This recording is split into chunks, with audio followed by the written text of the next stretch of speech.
Perkenalkan, nama saya Aulia Ma'rifanti dengan nomor induk mahasiswa 21020160114 dari kelas HKI A1 yang akan menjelaskan sedikit materi mengenai kodifikasi hadis. Baik, langsung saja kita mulai pada latar belakang kodifikasi hadis.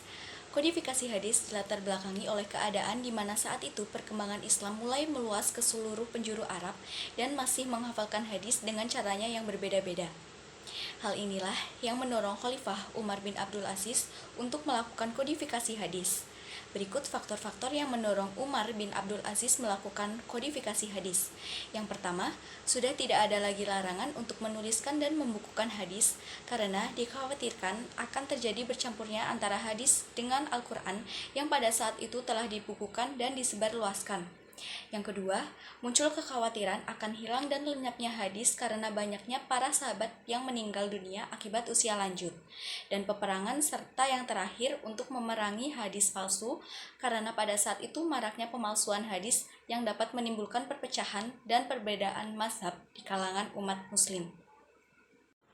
Lanjut ke materi kedua, yaitu fase-fase kodifikasi hadis, tokoh, dan karya dari tiap fase. Periode pertama terjadi pada abad pertama Hijriah, yaitu pada masa Khalifah Umar bin Abdul Aziz.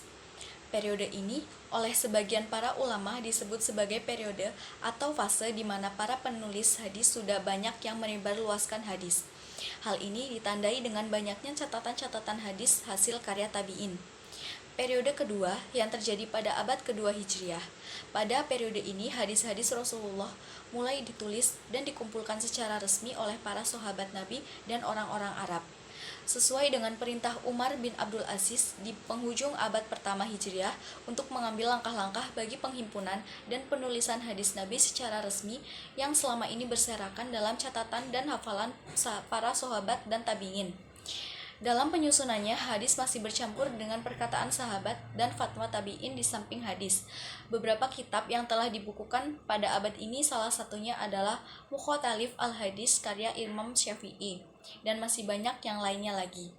Lanjut ke periode ketiga yang terjadi pada abad ketiga Hijriah, di mana pada permulaan abad 3 ini para ulama berusaha menyusun kitab-kitab musnad yang memuat hadis Nabi dan memisahkannya dari fatwa-fatwa sahabat dan tabi'in.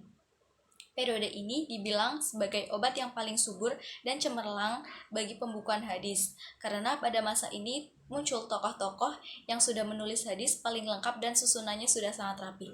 Salah satunya adalah Al-Jami' as-Sahih karya Imam Bukhari. Lanjut ke periode keempat, tepatnya pada abad keempat Hijriah. Periode ini ditandai dengan pembahasan tentang keadaan perawi hadis dan tabi'in serta orang-orang sesudah mereka. Masing-masing rawi disifati dengan sifat yang ada pada diri mereka masing-masing seperti kuatnya hafalan keadilan, kejeliannya, kejujurannya, dan lain sebagainya dari yang baik sampai yang tidak baik. Hal ini dilakukan guna memilah dan memilih serta menentukan derajat hadis yang dibawakannya. Salah satu kitab yang sudah dibukukan pada masa ini yang paling lengkap adalah Al-Syahih karya Ibnu Khuzaimah, dan masih banyak lagi yang lainnya. Baik, terima kasih penjelasan dari saya. Kurang lebihnya saya mohon maaf. Wassalamualaikum warahmatullahi wabarakatuh.